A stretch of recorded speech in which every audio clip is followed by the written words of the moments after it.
पाहिला, पत्रकार विचारायला गेले की गुजराती लोक म्हणतात, दोन लोक होते गुजरात, आपलं महाराष्ट्राचे माहित असलं पाहिजे, महाराष्ट्र धर्म राहिला काही तुम्हा कारणे, पण महाराष्ट्र धर्माच्या इतिहासात काय काय आंदोलनं आली.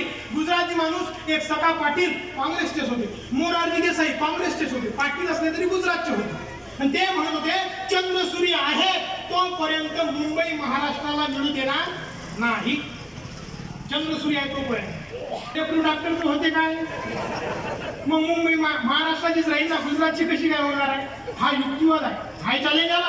अरे वाचलं पाहिजे, सगळं आपल्या जवळ आहे, मोटिवेशन सगळं आपल्या जवळ आहे. म्हणून छत्रपती शिवाजी महाराजांचा इतिहास काय शिकायचं. बाब क्रमांक 1 आई वडिलांचं स्वप्न पूर्ण करायचं आहे. बाब क्रमांक 2 कितीही भयंकर संकट आले तरी अजिबात खचून जायचं नाही. आणि म्हणून मला सांगायचं आहे, तुम्ही विचार करा, छत्रपती शिवाजी महाराजांच्या काळामध्ये निर्णय कसा होता माहित आहे.